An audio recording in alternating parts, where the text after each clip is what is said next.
welcome you to our 18th annual All-American Grooming Contest and Seminar. I've been the sponsor of this seminar for the past 18 years.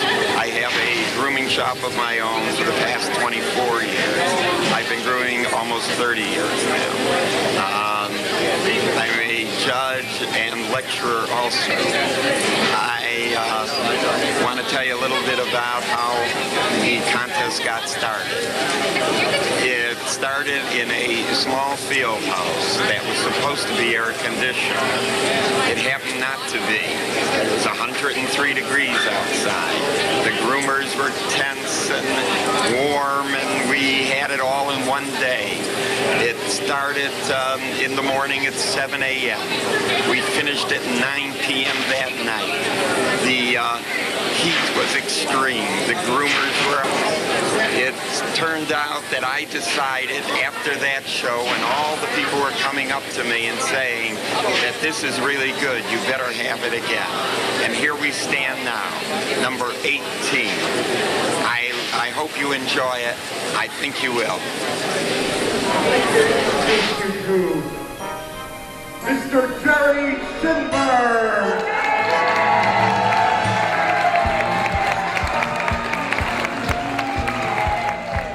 When we met and I asked him what he did and he told me, I said, I was do a dog what? groomer. I said, she said, do you're what? what? And she said, a what? You do what? And today we're professional groomers, folks. We've come a long way from you do what? He was at a crossroads in his life. He had just opened a shop. It was quite new, and his option was, it was either do that or commit himself to theater. Could have gone either way. Yeah, he still does a little of that, obviously. And I was show manager of an obedience club. I was trophy chairman. I was food chairman. I mean, I'd done an awful lot of show-related stuff in the beginning. And that gave me the opportunity to say, why not have a grooming contest? His All-American show was the first competition that I ever competed in, and Jerry's show was the fun show, you know. First place.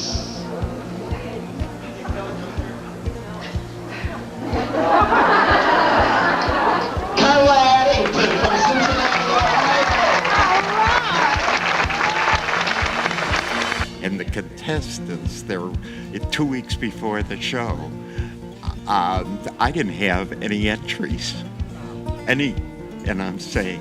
Nobody heard of this at this point. Nobody had ever done a grooming contest. We contacted people, and I said to my wife, I'm not going in there if we only get one dog.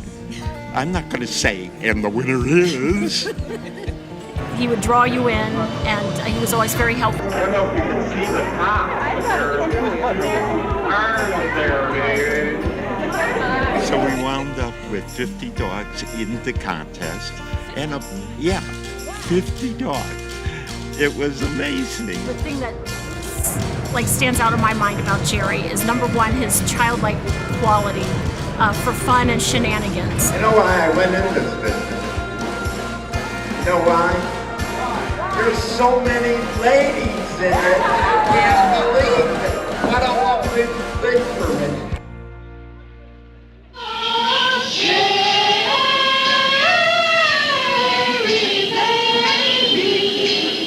Jerry Schinberg. Can you come out tonight? Come out tonight. Come out tonight.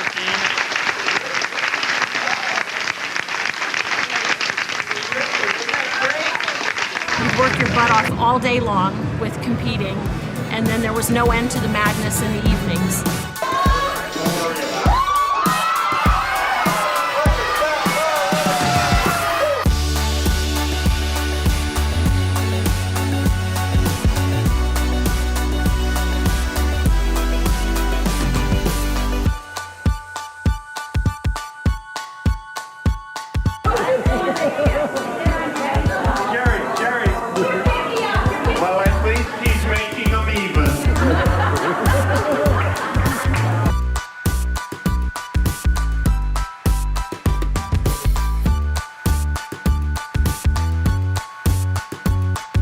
remember him loving to dance, like he'd be out on the dance floor with everybody, sweating profusely. But, you know, other than that, I mean, he's just, he was always there for a good time, but, you know, he worked hard, played hard. Well, if you haven't seen it before, keep your eyes wide open, because you've never seen anything like this in your life.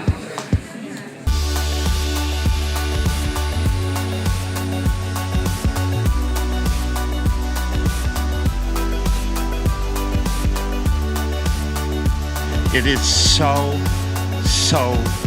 wonderful to be in this industry and to have so many people that I've met over the years coming to our show and made so many friends. And, you know, people say they look up to me, and all I can think is I'm just a plain old guy.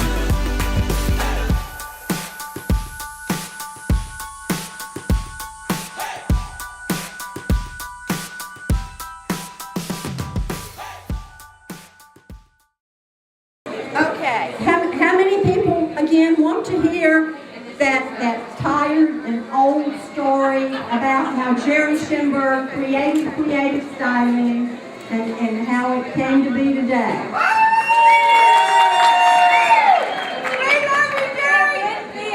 They're going to make me, you know, the guys are going to make me feel bad, and I might cry if I don't tell the story. Jerry, they're plotting that they want to hear the story. Oh, well then I'm all for it. Okay. At the very first creative styling, 1980. That's how long ago. That's when creative started, in 1980. I knew groomers were artists. I knew that in my heart. And I said, we can do this. We can do this. But the interesting thing about this story, I had this idea for creative styling. And I thought, you know, maybe someone come in with a fantastic trim that they could use in their shop, and that would be super. Well, the 12 or 15 people didn't do anything that was spectacular, anything that was really creative. I was kind of upset. And the winner was Lynette Jacobson from Georgia. No colors, very plain. The winner did a panda cut on a little Shih Tzu. I was sitting at the bar with her one night, and I said, this is not creative styling. We do this in the ring right now. I said to her, actually, it was just a plain old clip, a panda clip. I mean, what kind of creative is that? How creative can you be? She said to me, you just wait till next year, Jerry Schinberg, and I'll show you creative styling. And she did. She started out with a poodle, a miniature black poodle, and started at the head and went all the way around with a corkscrew. Oh man, was I impressed. This is the beginning. Here we go. And I said, now there you go. That's what we're looking for. It was really spectacular. Well, one night we were sitting at a bar 5 years later.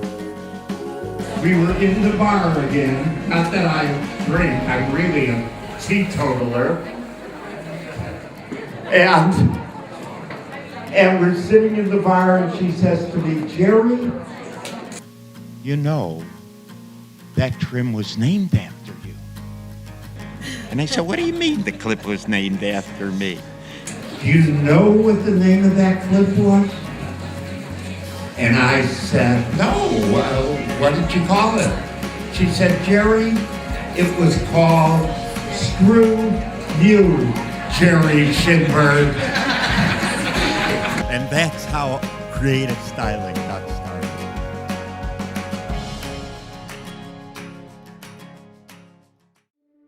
So I think the thing about Jerry that strikes me most is that he is authentic.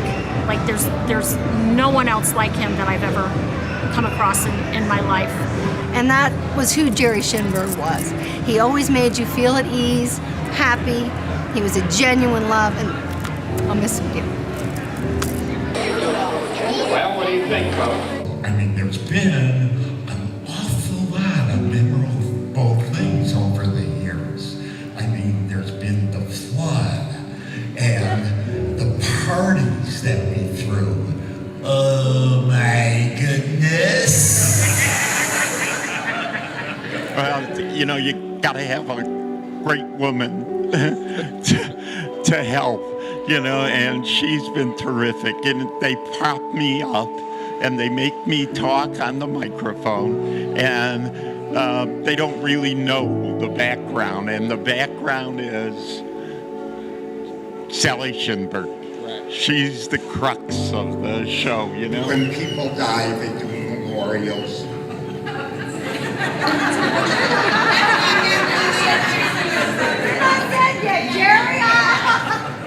Where are you going with this? And to have it happen when you're alive.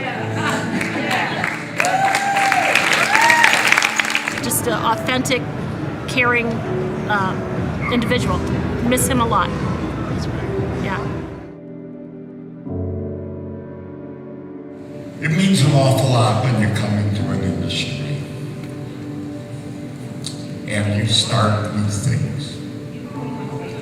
And people are so appreciative after so many years. And the love you have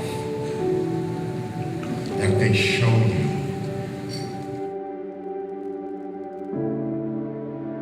And he said to me, I wish our industry wasn't so big as yours is, because you folks are so close and so knitted that I wish we would have had that too.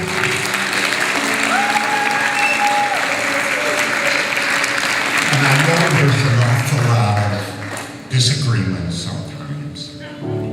And sometimes we have our problems. And I have too, don't get me wrong. I've had some problems and issues with some people. But all in the end, if you let it get away, if you leave it alone, if you stop, it all can heal. It all can heal. You're an industry that loves one another. Always remember that.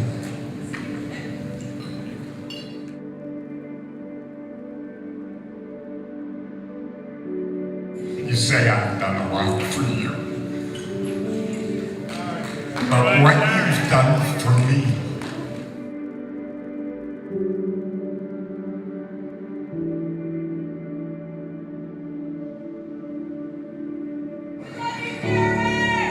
I love you too.